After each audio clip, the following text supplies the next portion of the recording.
All right, Corey, I think this one is anything but forgettable.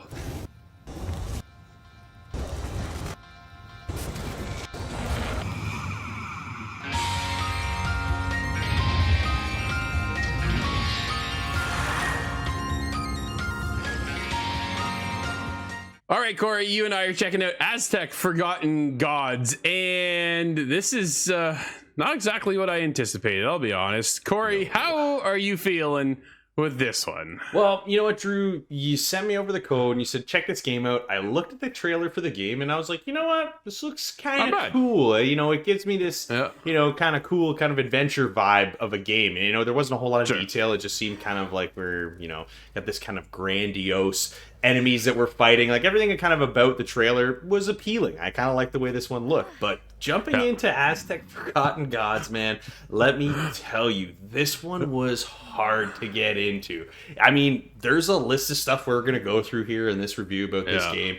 I mean, there is a few good things, but I mean, unfortunately with this one, we found a lot more, issues with this game than anything else. And I'm just gonna say right off the bat, man, the background music right at the beginning of the game, your main character, the protagonist, she's talking with her mother, and it's not necessarily a serious conversation, but the background music is this like hardcore guitar rock music, and it just didn't suit the moment at all. And it was one of the first things you kind of get introduced into this game, and it really kind of threw me off right from the get-go. Dude, honestly, this game is just bad. It is not good. Unfortunately, this hasn't turned out the way I was hoping it was going to. What's going on is you find this ancient artifact, and your mother is at this dig site. She's a scientist and stuff. Her project gets shut down. You and your mother decide to, bypass the director, charge in, and then this is where you get this metal arm, which is the artifact, known as the Light Keeper. And from there, your adventure starts to begin, right?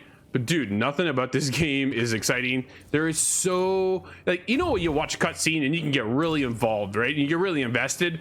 Dude, there is no cutscene here. It's literally just text coming across the screen. And as the daughter, is talking to the mother, she's got this fish lip motion going while the dialogue is going. And I was like, wow, that is...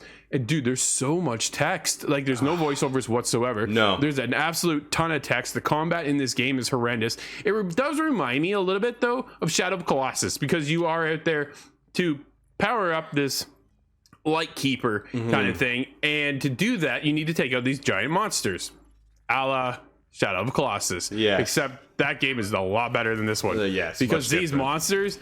Dude, are just full of glitches. I'm fighting and I'm glitched into the monster. The one monster shoots this like wall up. I'm inside that wall all of a sudden. And I was just like, man, you got this metal arm that's supposed to, your Light Keeper that's supposed to help you fly around the place, and that's just janky.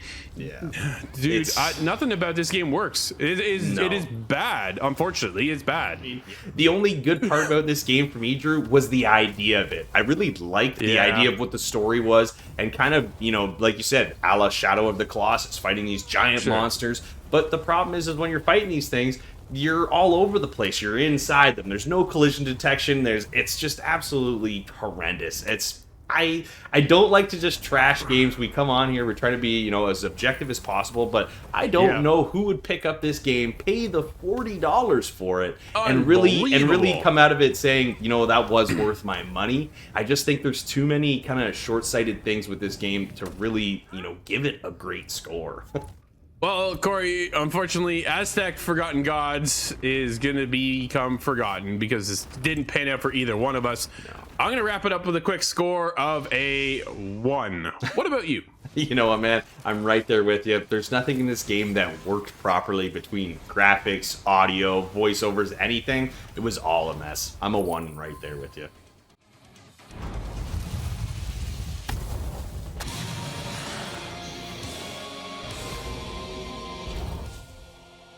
Buggy audio and dated graphics will have you wondering if you're playing a game from the early 2000s. Unfortunately, there just wasn't enough here to satisfy that $40 price tag. This one is best left on the shelf.